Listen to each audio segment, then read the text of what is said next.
People gonna talk. Let them talk. Alright, they're gonna think you're a little loco on the spiritual journey, and that's alright. Just let them. You just sit back, stay in your own little spiritual lane. You keep doing your shadow work. You keep manifesting, alright? You keep doing your meditations and journaling through your trauma. Don't worry about those other people. People can only meet you where they're at. Alright? So either they will rise to meet you where you are at and they will do that work, or they will slip out of your life. And that's okay too.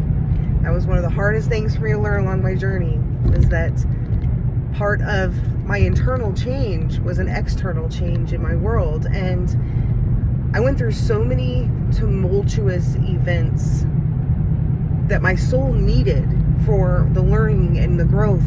And I learned an unmeasurable amount of knowledge by going through these experiences, and it has shaped me into the humble, abundant, and kind person that I am today. So I'm grateful for all of these experiences, but different people that were there they were present in these different moments, have such a different viewpoint, I believe, of me, because that was the only portion they experienced. They weren't there for the beautiful breakthroughs that came from it. All right, they weren't there for the wisdom that I was able to apply the next time I ran into something like this. How I had grown and was able to maneuver differently.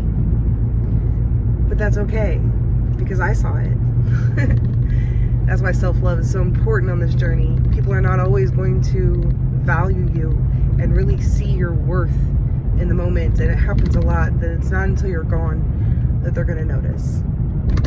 Or until you've left their life, or you no longer are interested at this point, and they realize that it's not their choice anymore, it's yours.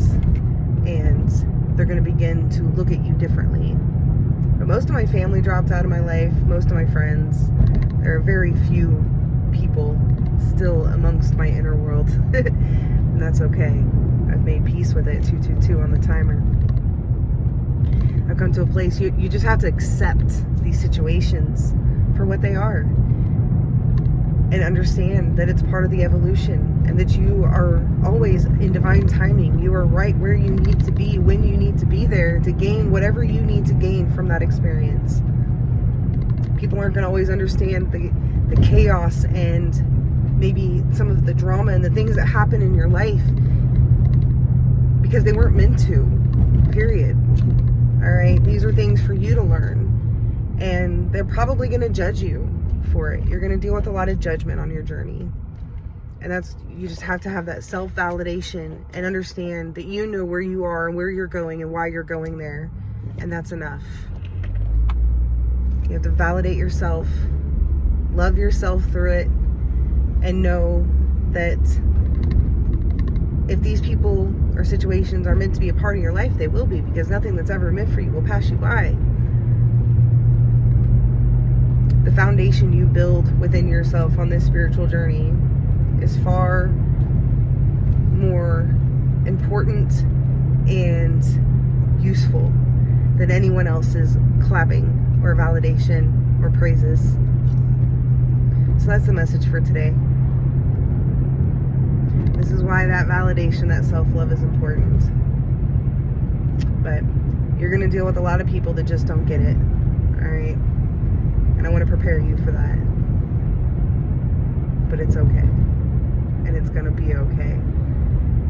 And even people or situations that you thought you couldn't live without, or you couldn't imagine your life without, you're making room for people who can meet you where you are. You're making room for your tribe, for the people who deserve your energy and who can reciprocate it back to you. So if you look around and you find yourself alone, celebrate, because that means your tribe is coming in. Hope you guys have a great day.